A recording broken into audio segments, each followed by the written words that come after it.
we go.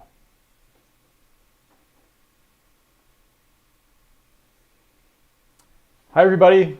It is so nice to get to reconnect with you today. After I finished my 100th live stream, 100th Monday live stream just over a month ago, I've really been missing connecting with you, and I think I couldn't think of a better way to resume this series than with one of the most amazing trumpeters in the world, somebody I've admired for a long time and I've never gotten to play with until today. So this is super exciting. Let me introduce Ingrid Jensen. Hey everybody, happy Saturday. So Ingrid is actually in my living room. She's right there. I'm really here. And yeah, let's see. I'm trying to remember when we met. It was like a long time ago, but very briefly, I think. I just think of France. Somehow we met in France. Maybe when I was living in Austria. Uh-huh. I feel like that's where we met. Maybe at the Sunset or something. Probably, yeah. That sounds right. I mean, I haven't lived in France since the year 2000. Oh, then. But I've been there a lot, and I've been going to gigs, and I think that's right. I think I might have. If not, maybe a festival where people were speaking French, like Montreal. Uh-huh. Yeah. France. France is in the mix. You're from you're from Toronto? I'm from Vancouver. You're from Vancouver. Technically, yes. Vancouver Island. Born in Vancouver, raised on the island. You're as far from French Canada as you could possibly be. I know. I want to say hi to some of the people who've joined us. Hi to Theo Blackman. Hi, Theo. So nice to have you with us. And Joyce Glasgow, Molly Shen, Silvano Cardin, Nu Dadoon, who says, looks like you've got some sunshine on the coast. It's talking to somebody else. Paul James Brown, Susan Tailby, who's in the UK. It's one of the great things about this. It's amazing to be playing for people all around the world. It's cool. William Craig in Losi in Oregon. David Paul Messler. It is really wonderful to have you all with us. And I think maybe we'll just dive in and play a tune. Yeah. In fact, it's kind of a special tune, right? Yep. Thinking of people afar, or maybe not so far from some of the people streaming in. Yeah. We're going to play the Ukrainian national anthem to begin this concert today.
feels good to play that.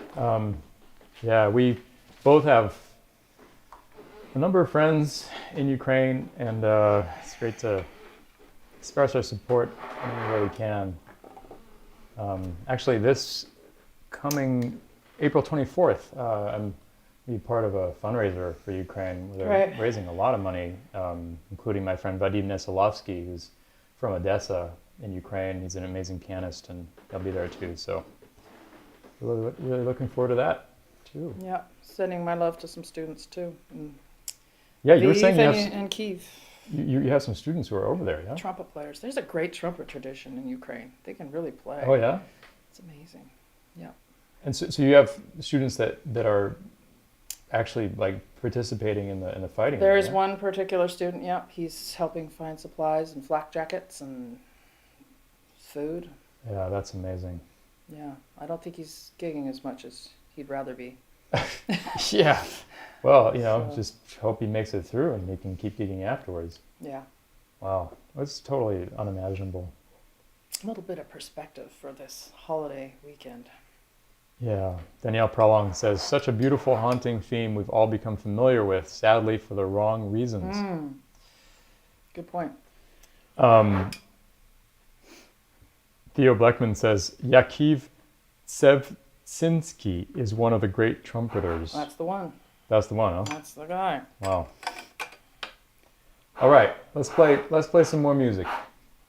What's next? Appropriately titled Hope. Hope. By Dan Tepfer.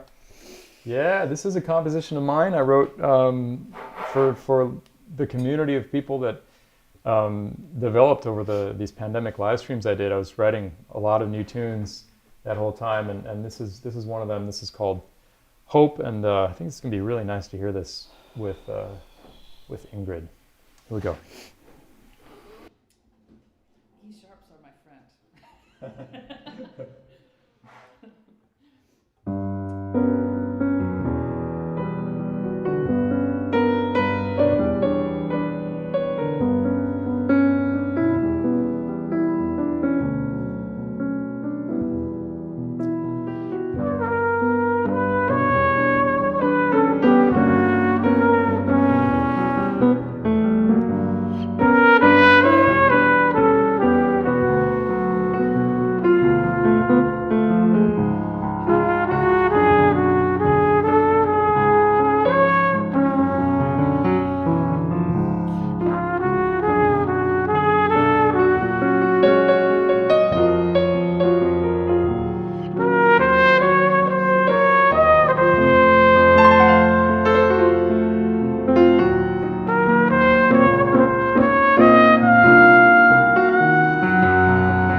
Yeah, great, beautiful. Oh, So nice to hear you playing over that.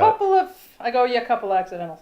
A lot of, yeah. Had some oh. accidents on a few accidentals. No, it sounded beautiful. Thank you. What a great tune. Thank you. It's so pretty. Thank you. It was so nice having these deadlines. I just like tried to write tunes for a lot of the streams I did, and so it was like it's one of those situations where an hour before the stream, you just sit down and try to write something, or the night before, and Oh my gosh. yeah, it was just a creative time. March 7th, 21. Yeah, and this was titled That's by. in the heat of it. She says as she fans herself. I was in the heat of it all. Yeah. This was titled by Carol McGoffin, who was one of the people who's coming to these live streams a lot. David Messler says, gorgeous melodic shapes, unexpected chord progressions, surprising Spanish inflections, and also smooth in composition and execution. Thank you, David. Fooled you. And me. No, it's very Danielle seamless. Prowling It has says- a seamless line. Danielle Prowling says, wonderful. Having heard Hope a few times before, it now feels it was always written for trumpet. It's a good range. Yeah, some of the people here have heard that song a lot, so. It lays beautifully. Yeah, it is kind of perfect trumpet range, isn't it? Yeah. Trumpet is so interesting because it has like a really tiny range. Depending on who's playing it. Right, that's true. But I mean, even with the best players, it's Yeah. nothing compared to like a bassoon or a clarinet, Yeah. Yeah. like instruments that have a big range. But the crazy thing about trumpet is within that like 2.5 octaves, let's say, and obviously it can be more for crazy people, but like for normal people, let's say Yeah. within the 2.5 Yeah. octaves, the difference in like emotional feeling between the low and the high, it feels like you're going into the stratosphere. Like it feels like you're going from here to here, but you're actually going from here to here. And sometimes it feels that way on the trumpet too. The Right. first one. Right, exactly. It should feel like the second one. But yeah, it's an interesting chunk of metal to work with. Yeah. Oh, it's insane. You have to practice. You can like you can't skip a day, right? Are you kidding? I took 2 weeks off during COVID. Hey. Actually, I took a lot of time off during COVID because there were no gigs, so I just started playing out my window, and then it started this whole series of front yard concerts. Yeah, I remember seeing those. Yeah. And that's what kind of kept my face semi together. But there were just chunks of time I've taken off. I'm lucky. I can get away with it. Oh yeah. That's like not normal for trumpeters, right? Depends who their therapist is. Their therapist and their teacher. And their teachers on the larger spectrum too. Yeah, Mm-hmm. Right. It's an interesting journey to. Right, and you make teach a sounds lot out of too, it. so you're conscious of like having to find a balance with your life, right? Yeah, the great thing about teaching my students is we get to play together. I play with my students. I don't sit and go, now do this for me. I make them, well, we just play. Yeah. We match sounds and meet in the middle. Work on a lot of body stuff. Yeah, body, right. Yeah, trumpet really brings that out, obviously, probably more than almost any other instrument, but it's so important at the piano, too. I'm sure. Carol McGoffin, who titled that song, says, I was just telling my brother, visiting for the first time in 12 years, about Hope, and you played it. Thank you. Yay. Aw, Thank you, Carol. full circle. What are we going to play next? Let's talk about Hope again.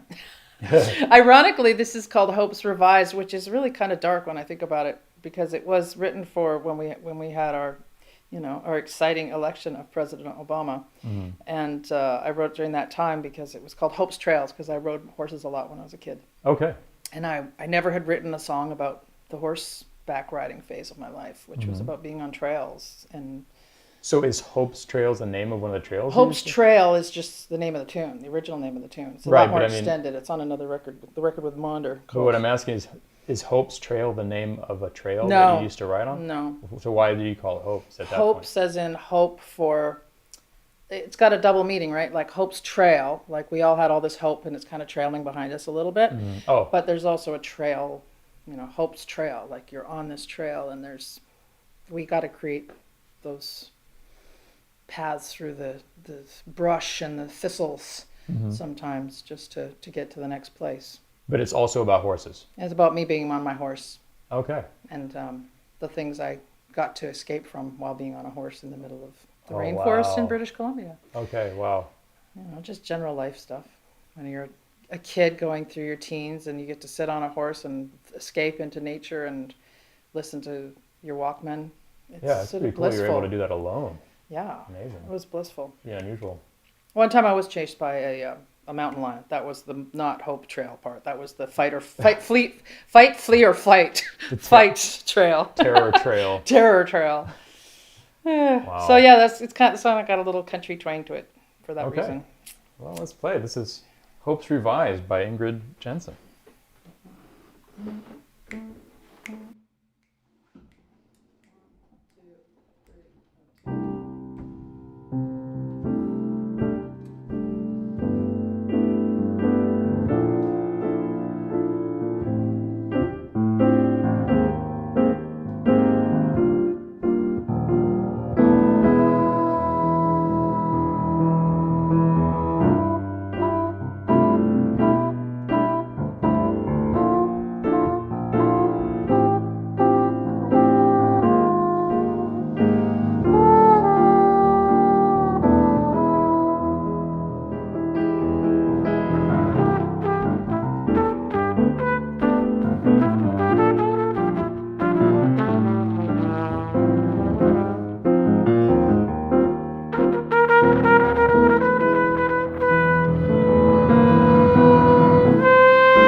Oh my God, that was so fun. Man, you play those changes so beautifully. Beautiful song. I have a funny story about those chords. Yeah, you want to tell it? I stole them from Aaron Parks. Oh wow. He left them on a napkin, but then I kind of, I think it's so far. It was in our studio in Astoria when we used to have the studio. He left them on a napkin. They were, well, maybe on a scrap of paper, and John was cleaning out the studio because we moved out to where we live now, and he goes, "Oh man, these chords look kind of cool. Do you know what they are?" And there was only like 6 or 7 of them. And I was like, "Those are good chords. Let me have those." Hey, Aaron Parks knows some good chords. So I took them, and I've told him the story, and he's like, "Yeah, I heard the song. I don't recognize it at all." Hey, you can't copyright chord symbols. Good thing. Yeah. So some of it, somewhere in the process of it, was inspired by the progression that he had there. That's so cool. Made Yeah. me go all country. Aaron Parks, really great jazz pianist and composer. Just really beautiful player, and that's a cool connection.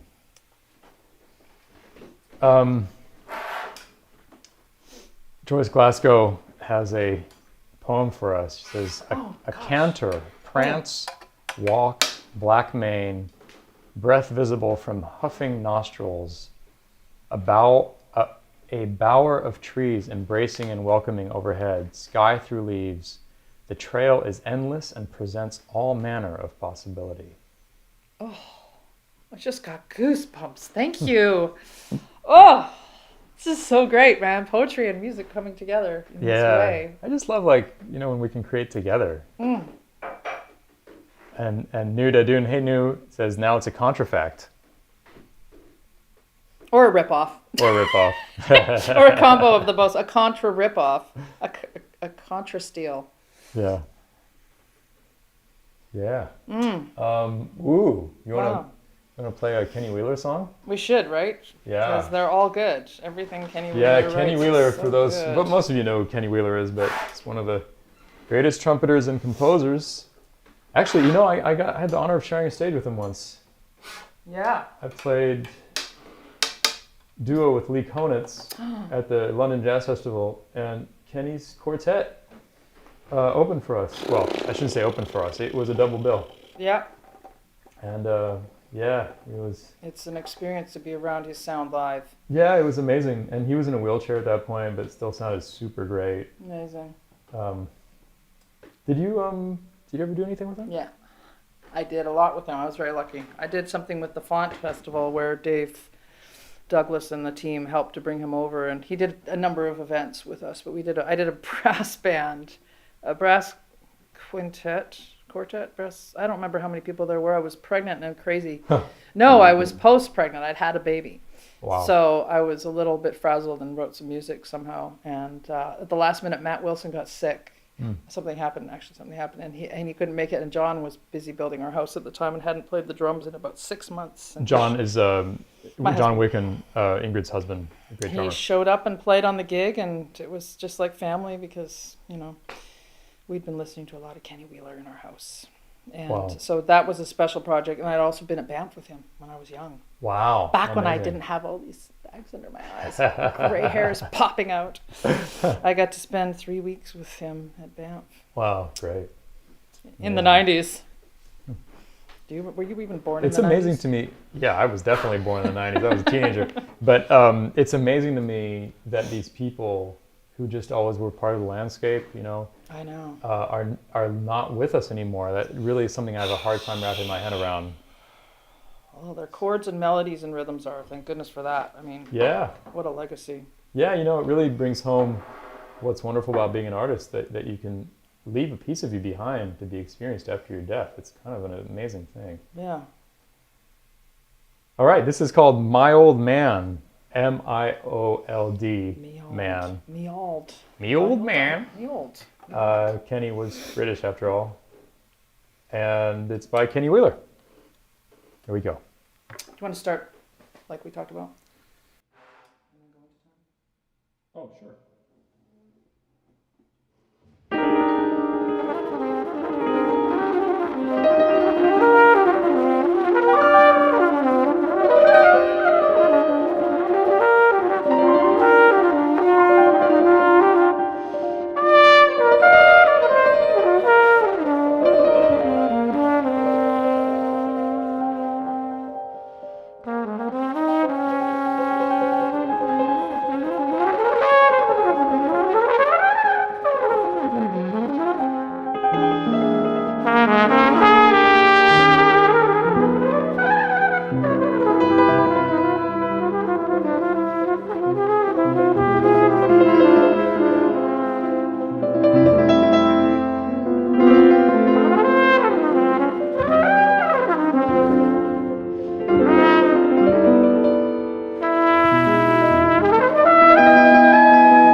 Hello, love.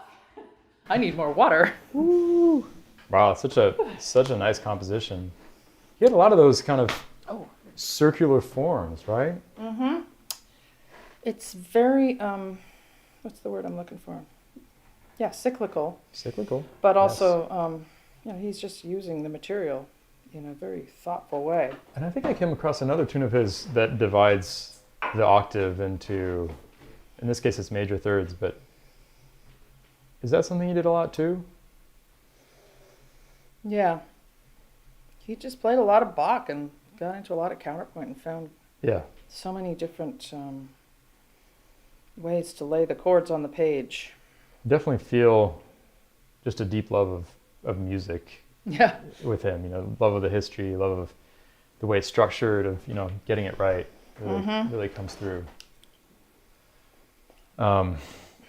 Yeah. David Messler says, love how impressionistic it got there. Sure did in the intro. Yeah, right? Yeah. And Nuda Dune says, very Kenny-like phrases on the trumpet. Merci. Mm-hmm. Theo Blackman says this is very new high. Yeah. Yeah, I could see that. Very new high. Smatter. And all those. Foxytrot. That's another one. Maybe you're thinking of Foxytrot. I'm trying to think of the tune you're referencing. There's so many good ones. Yeah, it's one I used to play with John Raymond. I have to dig up the title of it. But pretty similar, actually, in some ways. Kind of achieves a similar thing. But, different melody. And the one that I'm talking about has two counterlines. It's a contrapuntal thing. It's not, I'll dig it up. Yeah. This next one I wrote for my mom. And it's called Solstice. I want to say hi to Itamar Erez, who says, gorgeous music, beautiful interaction between you guys. Thank you so much, Itamar. Great to have you with us, man. I'm back. I have to change a mouthpiece. Yeah, on here, if you get out of the camera, you might as well not exist anymore. Right? Sorry. So sorry. All right, this is Solstice. I'll play, let's just start together.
Yeah, beautiful, Ingrid. I hope the mute is okay changing like that. Yeah, oh, that was beautiful. Yeah, Cool. killer.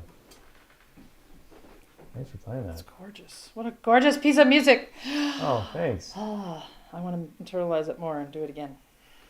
No, you played it beautifully. Yeah, really. Thank you. Bubs Blues says, beautiful tune, Dan. One of those takes your breath away mix of haunting melody and restless harmony. What's the significance of the title, Solstice? I can't really tell you. I think it's about kind of the cosmic significance of a solstice. The fact that it is an event that hits us multiple times a year, but that reminds us that we exist in this vast universe. And that's a bit how I feel about my connection to my mom. That it's,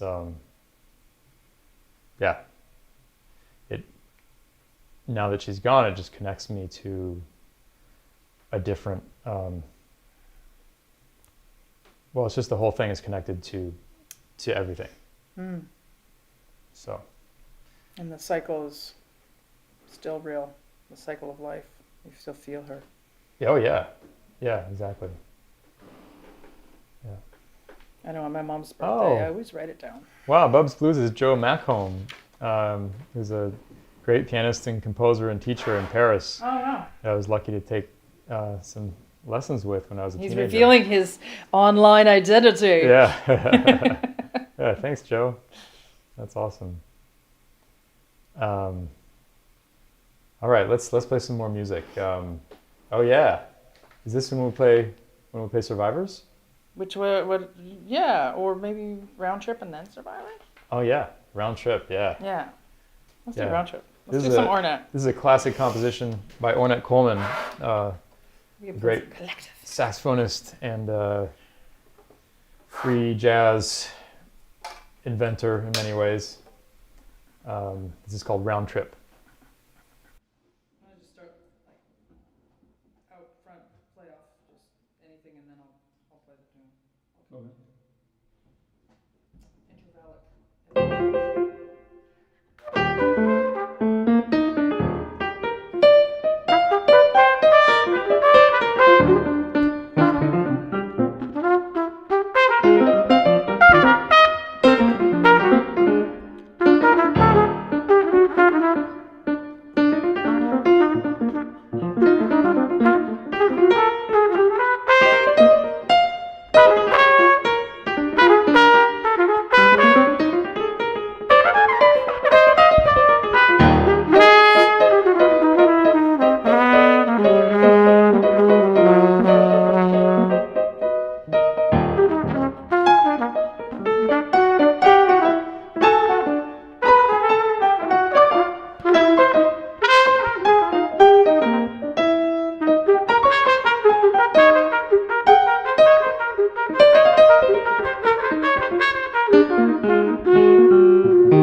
sure I'm making it go red on that thing.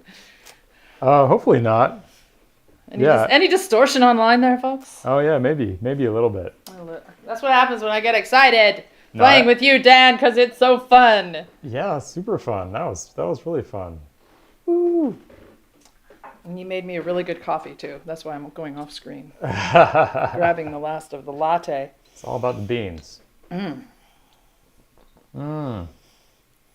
you guys have any requests?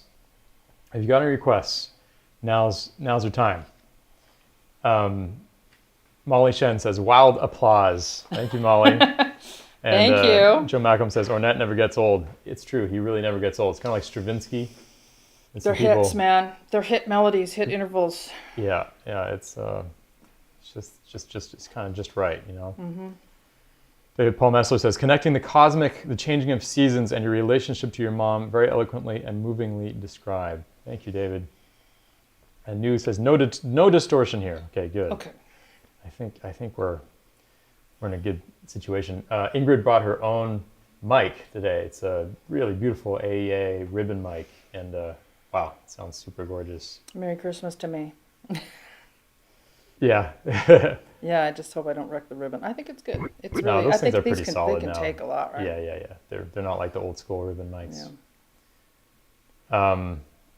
Paul James Brown requests Bach, but I think that might be for another time. And Maybe Sound of Love is close enough to Bach. Yeah, actually, yeah, we could play some Duke Ellington. It's the last Charles Mingus. Yeah, let's play. Sorry, I mean some Charles Mingus in tribute But to it Duke is Ellington. no, but I think you have to also say that Billy Strayhorn's changes are in here too. Yeah, it's like you said earlier. He quotes the ending of Lush Life twice in the composition. Do you know Pensativa? I should, but I think I'd step on it right now if I tried to play it. Or how about there's a request for I Loves You Porgy. Ah, that one I can get away with. Let's do that. Yeah. Yeah, I Loves You Porgy, one of my favorite songs. Thank you for that request. I Loves You Porgy. It is. What key?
And Oh, what a beautiful request. I just love that song. You played it beautifully. I forgot I'd never played the bridge before. Sounds like you love it too. I guess I love it too much. It's one of those sacred pieces where I'm like, do I even have a right to play this? It's sacred music. That stuff. It is sacred music. Yeah. It's not like, oh, let me just play this little song. No. Oof. What other songs do you feel that way about? I mean, everything to do with organ bass. Everything about that whole show is just like, whoa. I guess between seeing it at, with the Black Opera Company, what was it called? It was, they put that production on at the Met. It was amazing. Yeah. That kind of changed my life too. And of course, Miles, that treatment of Gil Evans and Miles is, it's just so, it was done so well. Yeah. How dare we try to recreate it? So therefore, I play with you and hope that you giving me good ideas, which you do so beautifully, man. It's just music in the end, but yeah, I do take those as a trumpet player. I think it is kind of, it comes with a little bit of weight to play some of those songs. Yeah. Yeah, I think that idea of sacredness in art is so interesting because, you look at a city like Venice, for example, and it's become a museum town because it's just so special and beautiful that like people don't want to change it, right? Yeah. But as a result, it's kind of a dead city in many ways. Yeah. And so we're always kind of walking that line between being, in awe of these masterpieces and then also keeping them alive. Yeah, good point. It is a balance. It's well, that's where I find if I'm in a writing mode all the time and I don't get too busy doing admin, I can keep that process fresh. Right. But Ingrid is currently the dean of the jazz program at the Manhattan School of Music. So interim interim dean until further notice. Yeah, I'm sure it's even more work being the interim dean than it would be just being a dean. So it's a process. It is a really great way of learning how it's kind of like the COVID thing. It takes you out of playing together with people, but also that doing the job, it's the second time in my life I've had a job, like a real job. The other time I was an audiovisual technician at the Waldorf Astoria Hotel. Wow. That was my day job. Wow. That's when I really knew I was going to be a musician because I was miserable. Yeah, right. Yeah, time. I've had those experiences too. Like, okay, this is not for me. And COVID is that times a million, Now we're back playing. It's just so grateful to do what we get to do here. And I want to thank everybody too for showing up. This is great. Yeah. Thanks so much for being with us, you guys. Maybe we play one more? Feels that way. Yeah. I think we're going to finish with a composition of mine. This is one I wrote for Antonio Sanchez, and it is called Telekinesis. I'm going to use my telekinesis glasses to read it. Yeah, it is. I wrote all these tunes by hand, and they look beautiful. The charts are, I think they're clear, but they're handwritten, so that's always harder to read. Theo Bleckman says, Ingrid is killing it at MSM. Take that in whatever definition you choose to take it in. Pretty sure it's positive. I hope so. Yeah. Thanks, Theo. Thanks again, you guys. This is Telekinesis with Ingrid Jensen.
That is super fun. Oh my goodness. Yeah, Ingrid. Yay, Dan Tepfer. Yay, so fun to play with you. Thank you so much for doing this. Thank you. Thanks for everybody coming too. Yeah, thank you guys. I wanted to point out that this was titled by Isa Renardi. I was, when I was writing all these tunes, I would just ask my audience for titles. That's so great. And they found a ton of titles. That's such a perfect title for this tune. Yeah, it's nice. I think it had a slightly different title at first. It was like, I forget, something with something with kinetic. It was like Kinetic Pursuit, I think was the initial title. Ah, that's also good. Yeah. Those lines gave me some kinetic pursuit in my right hand, which is my non-dominant hand. Uh-huh. I could use some telekinesis for coordination. You're left-handed, but you play. Do some trumpeters just play with their left hand? The ones who knew better. I started playing left-handed, and then Because there's no reason, right? Well, the horn is built for the right hand. Oh, do they make left-handed? Actually, Dave Monette, who makes my horn, he made me a left-handed horn as a gift. Wow. And I practice on it, and I have a student who's borrowing it now. But that's like you got to relearn everything, huh? Yeah, but one of the reasons he did it was, for me it's easy. It's like because I practiced left-handed to get my right-handed coordination together. This is a whole brain thing. Anybody that's into neurology or neurosis, talk to me. I mean, I had a lot of stress when I was younger from trying to play with my wrong hand. Wow. So anyways, this left-handed horn is so cool because I pick it up and I play on it, but I don't feel very creative because I'm not searching as hard. I Huh. feel like I'm just dialing it all in. Oh, this is like too easy. It's too easy, but it's also just too, yeah, it's just coming from a part of my brain I'm so used to creating, like from mystery from. Like I'm hoping and guessing that maybe this will line up. But I also play a lot of piano and played Hannons and worked on getting that coordination so I could be a little more fluid. Yeah. Wow. Piano That's helped me a fascinating. lot. Yeah, piano is so good for that. Like the fact that we have to deal with two hands is kind of it's a gift, I think. It forces you Yeah. to check in with that stuff pretty regularly. Yeah. My mom was a piano player too, so we all had to spend our time on the keys. Joyce Glasgow says, a melting surrealistic trumpet, molten brass, the bell stretching into ever distorting shapes in liquid, the visions of an acid trip evolving, then the trumpet grows legs and gets up and walks away. Is she writing this on the spot? Yeah. These are great. I hope you can save them. Can you send them to me? The one Yeah. about the horses too is so beautiful. Yeah, Joyce, she always saves them. Thank so you, Joyce. I'll get them to you I'm a for sure. fan. I'm your biggest, newest fan. And David Paul Messler says, quartal heaven. Yes. Quartal as in fourth chords. Itamar Rez says, the freedom Dan has playing in fives. Well, thank you, Itamar. And there's Isa Rinardi, who titled this song. Oh yeah, and maybe originally it was Eager Pursuit. Oh. Anyway, it went through a few different iterations title-wise. And Christine Anderson says, what a glorious way to make our day. Thank you, Dan and Ingrid, for the beautiful music and the conversation. Well, hey, guys. Thank you. It has been an absolute pleasure. Thank you so much for coming today. Hi to Frank Schumann, too, who is in Paris. Great to have you with us. And I will let you know soon when the next one will be. Definitely want to keep these going because it's just a beautiful way of connecting with you guys all over the world. It's kind of amazing. It really is amazing. And what you're doing is amazing. Oh. Thank you so much for having me. Oh, yeah, my pleasure, Ingrid. So once again, thanks and bravo to the great Ingrid Jensen. So great to get to play with you for the first time. I got you. And we'll see you all again soon. In the Bye, meantime, everybody. Thanks for being here. yeah.